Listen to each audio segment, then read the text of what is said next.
Hello and welcome everyone. This is Dr. Matthew once again on another edition of our weekly health update series, and today I want to discuss the bad cholesterol myth. And that's right, I said bad cholesterol myth because far too long have we as Americans labored under the delusion that there's actually good cholesterol and bad cholesterol. So we're going to talk a little bit about the physiology of the body and really clear a lot of misconceptions up real fast.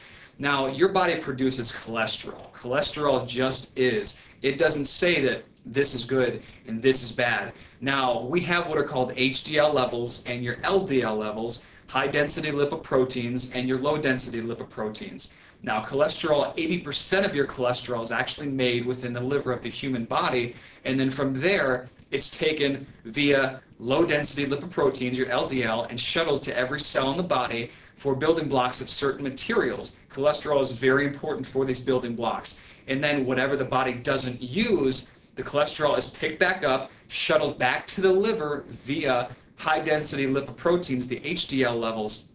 Now, we've been told that your LDL is the bad cholesterol and that your HDL is the good cholesterol. And that's why we were given the excuse to take statin drugs. And by the way, statin drugs are some of the most prescribed medications here in the United States. And it's very, very important to take a step back and really understand what these drugs do.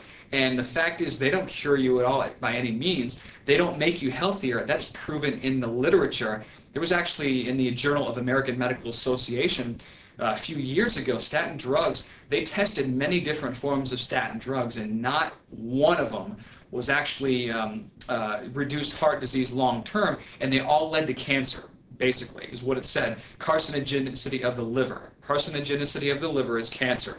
And that's a very big problem that people need to understand when they're taking these statin drugs. And this is the medical research. So we need to be very aware of how we can really empower ourselves to make better food decisions and our lifestyle activities, because again, this can be reversed. High cholesterol levels don't mean you have to be on these medications for all your life. And the statin drugs, how they work is they destroy cholesterol producing spots within the liver. So the liver says, oh man, I'm under attack. And what does it do? It shuttles the cholesterol that's out into the system. It brings it back to the liver to try and help repair and regenerate some of this tissue that's been destroyed. So conversely, your HDL levels are going to rise when you take them, and all the we're told that it's actually making us healthier, which couldn't be further from the truth. So like I said, take a step back and look at things, look at the media, how these pharmaceutical advertisements are on television all day long, and the bottom line is pharmaceutical reps, they get just enough physiology to be dangerous. And they're training our medical doctors, and that's a very large problem. British Medical Journal actually was one of the first major medical journals to really point this out. And now you're starting to see that the curriculums are weaning out a lot of the pharmaceutical reps and such, but the influence is still very, very strong. So when you decide to take these medications, you need to be informed objectively, not just from what Pfizer says or GlaxoSmithKline. So it's very important to understand that, and I just wanted to help share that with you just about the physiology of the body. Now, if you choose to consume animal products, one of the things that you can do is you can choose grass-fed beef. Grass-fed beef is far superior to any grain-fed commercialized cattle, and basically everything here in the United States, if it's not labeled grass-fed specifically, is grain-fed. Now, what does that do to the meat? That actually elevates the cholesterol content of the meat. It elevates the saturated fat content of the meat. So as you ingest, as you eat, your levels are going to go up as well. Now, if you have other lifestyle factors that promote, let's say you smoke, which just adds a highly, highly toxic burden to the liver, because again, the liver produces cholesterol, but it has many, many other functions. And if you're a smoker, or if you're bringing into your body many, many toxic influences, the liver is going to malfunction sooner or later. And then from there, it's going to start causing havoc, possibly on your cholesterol levels, possibly on some of the other functions that it really goes to help create. So very important to understand that. So choose grass-fed beef when you can. You can find it at local farmers markets many times. You can find, actually in my book, Cracking the Cancer Code, what I do in the very back of that is I include a section of different manufacturers throughout the United States. The cattle are treated very humanely, and when they're actually slaughtered, they're slaughtered in much, much better sanitary conditions, and the cattle are not stressed out nearly as much as they would be in a traditional farm. So it's very, very important to realize, and I want to make sure that you're aware of this so you can choose grass-fed meat, so you can lower your cholesterol naturally.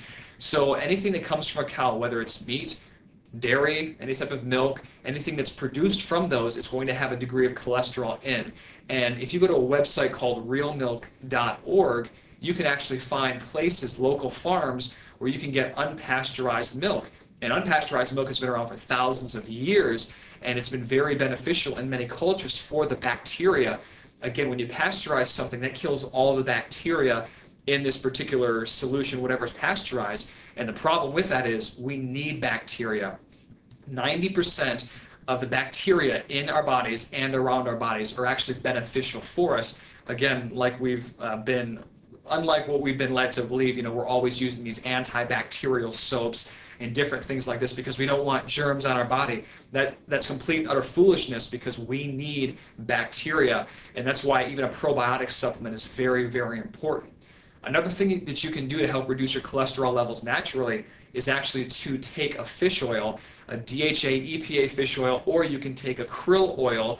I would prefer that it be molecularly distilled, because a lot of our sea creature, a lot of the wildlife now, due to the oil spills, does have a degree of petroleum-based products in it. So make sure that it goes through that molecular distillation process or some type of filtering process that makes sure you get all those metal toxins out of there. So those are some things that you can implement today, and go to the websites, check out my book and many other avenues.